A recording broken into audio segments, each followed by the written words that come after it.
नमस्कार, मैं हूं अनु और आप देख रहे हैं नीरज न्यूज। और इस वक्त मैरवा के बमनौली सरकारी स्कूल के ग्राउंड में देखा जा रहा है कि कड़ी धूप में यहाँ के जो मैच खिलाड़ी हैं और गडेरिया और परसिया के बीच में जो है आज फाइनल मैच हो रहा है, जिसमें देखा जा रहा है कि चीफ गेस्ट के रूप में जन स्वराज के बैनर तले जो जीरादेवी विधानसभा के मुन्ना जी पांडे चीफ गेस्ट के रूप में आए हुए हैं। और इनसे बातचीत करने पे ऐसा हुआ कि गांव में जो देखा जाता है, दबे कुचले गाँव में ऐसे बच्चे हैं जिनकी प्रतिभा उत्तम है, लेकिन उनको वो प्लेटफॉर्म नहीं मिल पाता है कि अपनी प्रतिभा को निखार पाए। लेकिन फिलहाल इस वक्त जो है आज देखा जा रहा है कि गडेरिया और परसिया के बीच में फाइनल मैच चल रहा है और उसी के मैच के मुख्य अतिथि हैं जन स्वराज पार्टी के मुन्ना जी पांडे। आइए इनसे बात करते हैं और जानते हैं कि खेल के प्रति इनका क्या सोच है, क्योंकि जीरादेवी विधानसभा के ये भी उम्मीदवार हैं और इनसे बात करते हैं। और इन्हीं है कि मैरवा के जो बमनौली चट्टी के बाद सरकारी स्कूल है, उसी के ग्राउंड में आज जो है फाइनल मैच परसिया और गडेरिया के बीच चल रहा है। इस खेल का जो आनंद है, हजारों की संख्या में लोग आए हैं, आनंद उठा रहे हैं और चीफ गेस्ट के रूप में आपको भी निमंत्रण मिला है। तो इस खेल के प्रति आपका क्या सोच है सर? देखिए, हम लोगों का यह मानना है कि खेल से बच्चों का सर्वांगीण विकास होता है। खेल बच्चों के का जो उन लोगों का जो भी प्रतिभा है उसका निखार होता है। और यहाँ के बच्चे जो गांव देहात के बच्चे हैं, उनके लिए बढ़िया ग्राउंड नहीं होता है। फिर भी देखिए, एक खेत के गेहूं के कुटार में और गांव के मेढ़ों में एक खेल रहे हैं। हमको नहीं लगता है कोई इंटरनेशनल खिलाड़ी इसमें आके, लेकिन इसमें भी यहाँ 200 से 250 से ज़्यादा अभी रन बच्चे बनाए हैं। तो यह दिखता है कि बच्चों में जुनून है और इस जुनून को प्रोत्साहित करने के लिए, इन लोगों का फुटबॉल बढ़ाने के लिए हम लोग इसमें आते हैं और बैठते हैं, इन लोगों का फुटबॉल बढ़ाते हैं। और हम लोग चाहते हैं कि इसी में से बच्चे हम लोग को राष्ट्रीय अंतर्राष्ट्रीय स्तर पर खेले और निकले। यही देखा जाता है कि जन स्वराज पार्टी की बिहार रैली जो निकली हुई थी, बदलो बिहार रैली, हाँ, इसमें आप भी सैकड़ों गाड़ियों के साथ पटना गए हुए थे और प्रशांत किशोर का यही सोच है कि बिहार को बदला जाए। तो वहीं बिहार में देखा जाता है कि बच्चों को ना वो पैलेस मिल पाता है कि ताकि और भी अच्छे तरीके से अपनी प्रतिभा को निखार सकें। इस चटकती धूप में और गर्मी में और गेहूं के खेत में बड़े बड़े खिलाड़ियों को तो तमाम सारी सुख सुविधाएं मिल जाती हैं, लेकिन इन बच्चों के साथ में लगता है कि जातीयता होता है या इनको वो चीज़ नहीं मिल पाता है कि और भी अपनी प्रतिभा को निखार पाए। देखिए, यही तो विडम्बना है, यही दुर्भाग्य है बिहार का कि हम लोग का आज़ादी के 75 साल बाद हमारे बिहार के बच्चों को खेलने के लिए बढ़िया ग्राउंड नहीं है, स्टेडियम नहीं है, कोई खेल का कोई व्यवस्था नहीं है। सरकार का जो भी सरकारें थी, पीछे की सरकारें, उस पर विशेष ध्यान नहीं दिया उन्होंने। इसीलिए यह हाल दशा हो रहा है कि गेहूँ के कुटार में और गेहूँ के खेत के मेढ़ में बच्चों को खेलना पड़ रहा है। हमारे यहाँ प्रतिभा का कोई कमी नहीं है, लेकिन सरकार की उदासीनता के चलते हमारे बच्चे आज खेल से वंचित हो रहे हैं और आगे नहीं बढ़ पा रहे हैं। जीरादेवी विधानसभा 106 के जन स्वराज पार्टी के अभी देखा जा रहा है कि उम्मीदवार हैं, घर घर जा रहे हैं, युवाओं को जागरूक कर रहे हैं कि अपने बिहार का बदलाव कैसे किया जाए, उन लोगों को सुख सुविधा कैसे मिल पाए। तो इसमें आप जब जाते हैं, उन लोगों से मिलते हैं, तो क्या आपको कमियाँ वहाँ पर दिखती हैं?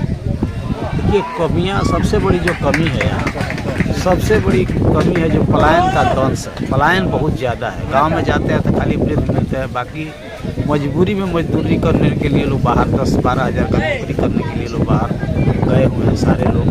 तो सबसे पहले पलायन को रोकना है। हमारे दल सबसे पहली प्राथमिकता है कि 10 से 12 हज़ार 15 हज़ार के लिए जो रोजगार के लोग बाहर जाते हैं, उनको 1 साल के अंदर नहीं जाने देते हैं।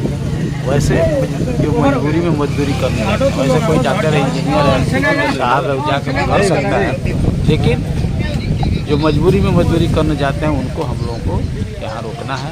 यह बिहार का सबसे बड़ा मुद्दा है और हम लोगों का भी पहला मुद्दा है कि पहले पलायन यहाँ से दूर हो, यहाँ मजदूर का प्रति न बढ़ाएगा, यहाँ उद्योग धंधा लगाएगा। जीरादेई विधानसभा में आपका देखा जा रहा है कि बहुत पकड़ है, और अगर जन स्वराज पार्टी के जो प्रशांत किशोर हैं, अगर आपको टिकट मिलता है तो किस जोरपोर से आप इस जीरादेई विधानसभा से चुनाव लड़ेंगे? टिकट यदि मिलता है, पार्टी हमको यह जिम्मेदारी देती है तो पूरे जोर से, पूरे हर्षोल्लास से और पूरे तन मन धन से हम लोग लगेंगे और लड़ेंगे और जीतेंगे, इसमें कोई दो राय नहीं। अगर आप खुदा न खास्ता जीत जाते हैं, जनता आपको उस तख्त ताज से नवाजती है, तो पहला आपका कार्य क्या होगा? देखिए, पहला कार्य यह होगा कि यहाँ का जो भी इंफ्रास्ट्रक्चर जो अभी तक डेवलप नहीं हुआ है, जिसके लिए लोग अभी इधर उधर भटक रहे हैं, उसको डेवलप करना है। यहाँ के लोगों की तमाम समस्याएं हैं। यहाँ अभी राजेंद्र बाबू के यहाँ भी एक आयुर्वेदिक हॉस्पिटल है जो बहुत पहले चल रहा था, अभी बंद है, उसको चालू कराना है। हम लोगों का डिग्री कॉलेज सेशन सही समय पर नहीं चल रहा है। हर ब्लॉक स्तर पर डिग्री कॉलेज की व्यवस्था होना चाहिए, जहाँ हमारी बच्चियाँ जाके वहाँ डिग्री की पढ़ाई ले सकें। ये सब सारी व्यवस्था है जो सरकार नहीं कर पा रही है, उसको करना जरूरी है। सेशन 7 साल से चल रहा है, उसको सही कराना है। देखिए, सरकार के पास बहुत फंड है, लेकिन उसको ला के ज़मीन पर कराना बहुत बड़ी बात है। चलिए, परिचय बता दें सर। मेरा नाम मुन्ना पांडे है, मैं जन स्वराज पार्टी का प्रदेश कार्य समिति सदस्य हूँ। अच्छा, ये बताइए, ये जो मैच हो रहा है ग्राउंड में, आज फाइनल मैच है, जिसके चीफ गेस्ट के रूप में मुन्ना जी पांडे आए हुए हैं जन स्वराज पार्टी के। तो देखा जा रहा है कि आज फाइनल है। कितने समय में यहाँ पे समाप्त हो जाएगा ये फाइनल?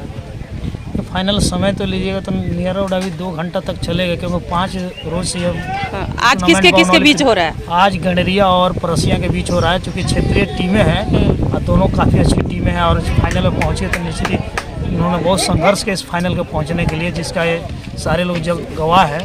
वाल्मीकि पांडे जी हैं, टूना पांडे जी हैं, और साथ में श्री प्रकाश BDC प्रतिनिधि भी हैं, वार्ड सदस्य जावेद अंसारी जी। कितने दिनों से खेल चल रहा था? 5 रोजों से विगत खेल चल रहा है। किसके किसके बीच था?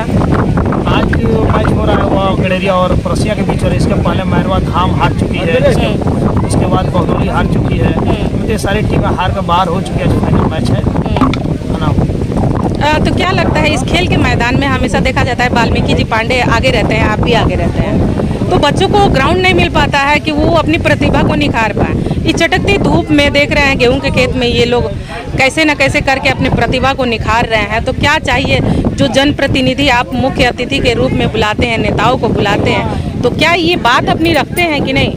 मैंने हम लोग तो अपनी बात लगभग, मैं हूँ या चाहे वाल्मीकि पांडे जी हों, हर चाहे फुटबॉल हो या क्रिकेट हो, कोई भी खेल होता है, चाहे राम विद्यालय का प्रांगण हो, चाहे कहीं भी क्षेत्रीय वहाँ पर स्टेज पर रहते हैं, और हमेशा प्रतिनिधियों के बीच अपने बात हम लोगों ने रखा है कि इस तरह का ग्राउंड होना चाहिए जहाँ से लोग, यहाँ के बच्चे खेल करके अच्छे प्लेटफॉर्म पर जाए और अपना जाकर अपना भविष्य के सुधारे।